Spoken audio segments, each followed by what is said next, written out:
કેમ છો ખેડૂત મિત્રો? મજામાં? હું છું ખેડૂત મિત્રો માહિતગાર બનો યુટ્યુબ ચેનલમાંથી એમ પરાસરા. આપ તમામ ખેડૂત મિત્રોનું હાર્દિક સ્વાગત કરું છું. જે ખેડૂત મિત્રો આપણી ચેનલમાં નવા હોય તે સૌ પ્રથમ આપણી ચેનલ સબસ્ક્રાઇબ કરી લઈએ, જેથી કરીને આપણે જે વિડીયો મૂકી તેનું સીધું નોટિફિકેશન છે સૌ પ્રથમ તમને જોવા મળે.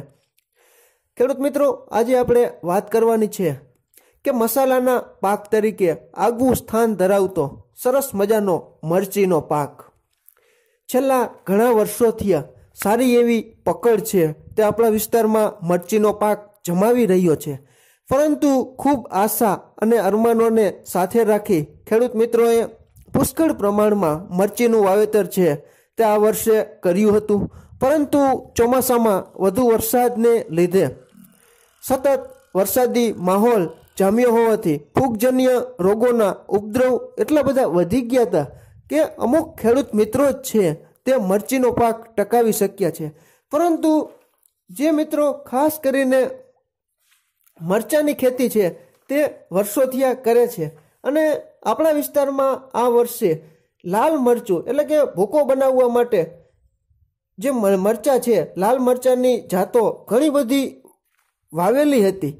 પરંતુ લાલ મરચું કરવા માટે એટલે કે જે આપણે સૂકા મરચાં વેચવા માટે ખેડૂત મિત્રો છે તે ખૂબ જ સારા એવા પાક સંરક્ષણ, છાણિયા ખાતર, ગળતિયા ખાતર તેમજ પોલ્ટ્રી ખાતર છે જે ખેડૂત મિત્રોએ પુષ્કળ પ્રમાણમાં વાપર્યું હતું તેવા જ ખેડૂત મિત્રો છે તે મરચીનો પાક ટકાવી શક્યા છે. પરંતુ જે ખેડૂત મિત્રો સરસ મજાની ખેતી વિષયક ભલામણો પ્રમાણે પોતાના મરચીના પાકમાં પ્રયોગ કરી અને સારામાં સારો પાક છે તે ટકાવી શક્યા છે, તો આપણે આજે વાત કરવી છે કે મરચીના જે ખેડૂતો છે, મરચી વાવનાર, તેઓને પુષ્કળ પ્રમાણમાં છેલ્લા ઘણા વર્ષોથી જે આપણો લાલ મરચા છે તેના ભાવો નહોતા મળતા. પરંતુ વધુ વરસાદને લીધે મરચીનો પાક ઘણો બધો નુકસાનીમાં હોય, ફેલ ગયો હોય, નિષ્ફળ ગયો હોય. આજે જે ખેડૂત મિત્રો ટકાવી શક્યા છે તેમને સારા ભાવો મળે અને જે તંદુરસ્ત મરચીઓ ઊભી રાખી છે તેવા ખેડૂત મિત્રો અત્યારે ખાસ નિરીક્ષણ કરે. કારણ કે ઘણી વખત આપણા ખેતી પાકોમાં મોઢે આવતો જે કોળિયો છે આપણે કપાસમાં અત્યારે જોયું કે સરસ મજાનું ઉત્પાદન આવવાની ગણતરી ખેડૂત મિત્રો સેવી રહ્યા હતા, તેવા જ ટાણે ગુલાબી ઈયળો ત્રાટકી અને કપાસનો પાક છે તે ખેડૂતોનો જે નફાનો ગાળો છે તે ઘણો બધો ઘટાડી દીધો. આ ઉપરાંત અનેક એવા પાકો છે કે જેમાં ભાવ નથી મળતા, ત્યારે આપણને ઘણી બધી ખોટ છે તે સહન કરવી પડતી હોય છે. તો જે ખેડૂત મિત્રો મરચીનો પાક ટકાવી શક્યા છે તે અત્યારે મરચીમાં નિરીક્ષણ કરે કે જીવાતનું નુકસાન કે ફૂગજન્ય રોગોનો ઉપદ્રવ છે કે નહીં.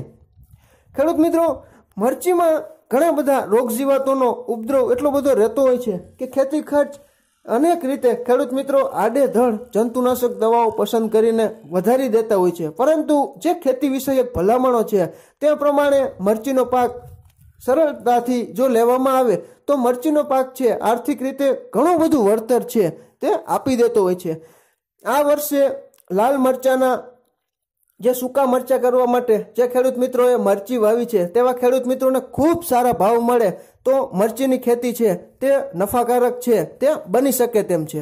તો તેના માટે ખેડૂત મિત્રો જે લોકો ખૂબ સારી એવી છાણિયું ખાતર છે ભરે છે તેવા ખેતરોમાં આપણે જોઈ છીએ કે મરચીના પાકમાં રોગ જીવાતમાં પણ ઘણી બધી રાહત છે. નકર આપણને ખબર જ છે ખેડૂત મિત્રો કે મરચીમાં થ્રિપ્સ છે તે ઘણું બધું નુકસાન કરી દેતી હોય છે. મરચીમાં થ્રિપ્સનું નિયંત્રણ માટે કઈ જંતુનાશક દવાઓ વાપરવી તેની માહિતી પણ આપણે આપી છે. પરંતુ પાયાની વાત છે ખેડૂત મિત્રો કે મરચીનો પાક વાવો તો હેક્ટરે 20 થી 25 ટન સારું કોહવાયેલું ગળતિયું છાણિયું ખાતર જો નાખવામાં આવે તો રોગ જીવાતમાં આપણને ઘણા બધા ફાયદા રહે છે. આ ઉપરાંત મરચીનો પાક પહોળા અંતરે વાવવામાં આવતો હોવાથી શરૂઆતની વૃદ્ધિ છે તે ધીમી હોવાથી પાકને 45 દિવસ સુધી નીંદણમુક્ત પણ રાખવો ખૂબ જ અગત્યનો છે. અને છેલ્લી આંતરખેડ આપણે જ્યારે કરતા હોય ત્યાર પછી મરચીના છોડના થડની ફરતે પાડા ચડાવવામાં આવે તો છોડ છે તે ઢળી પડતા નથી. એટલે પાડા ચડાવવા ખૂબ જ અગત્યના છે, જેને કારણે પવન છે અથવા તો અન્ય કોઈ કારણોસર વધુ વજનને લીધે છોડ જે નમી પડતા હોય છે, ઢળી પડતા હોય છે, તે પણ ઢળી પડતા અટકશે અને આપણો જે વિકાસ છે છોડનો તે પણ ખૂબ સારો એવો થશે. તો ખેડૂત મિત્રો, આપણે આજે વાત કરવી છે કે મરચીમાં થ્રિપ્સમાં અત્યારે ખાસ ધ્યાન દેજો, કારણ કે મોઢે જ્યારે આપણને કોળીઓ આવે ત્યારે જ જો આપણે એ તક છે તે જવા દઈ, આપણા મરચીના પાકમાં રોગ જીવાત લાગી જાય તો ઘણું બધું ઉત્પાદન છે તે કાપી નાખતું હોય છે અને આપણા મરચાની જે ક્વોલિટી છે તે પણ બગાડી નાખતી હોય છે. ઘણી બધી જીવાતોના નુકસાન છે તે મરચીના પાકમાં જોવા મળતા હોય છે, પરંતુ થ્રિપ્સના નિયંત્રણ માટે ખેડૂત મિત્રો આપણે અગાઉ વિડીયોમાં માહિતી આપી જ છે, પણ આજે પણ કહી દઈ કે સ્પિનેટોરમ 11.7% SC છે, અથવા તો સ્પિનોસાડ 42% SC, અથવા ફિપ્રોનિલ 5% SC, અથવા લેમ્ડાસાયલોથ્રિન અને થાયામેથોક્ઝામનું મિક્સ કોમ્બિનેશન પણ આવે છે, તેનો પણ તમે ઉપયોગ છે તે કરી શકો છો. આમાંથી કોઈ પણ એક સારી કંપનીની જંતુનાશક દવા પસંદગી કરીને થ્રિપ્સ હોય તો થ્રિપ્સમાં નિયંત્રણ મેળવજો.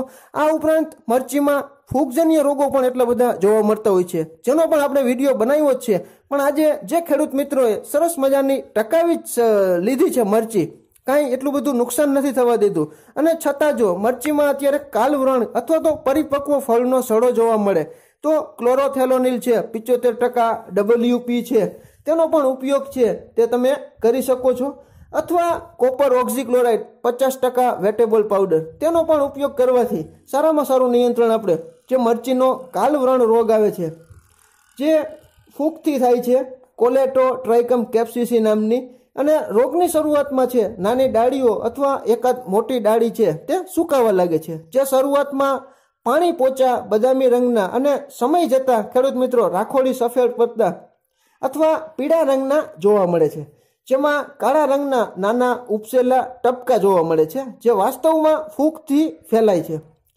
રોગિષ્ટ અને તંદુરસ્ત ભાગ વચ્ચે બદામી રંગનો પટ્ટો જોવા મળે છે.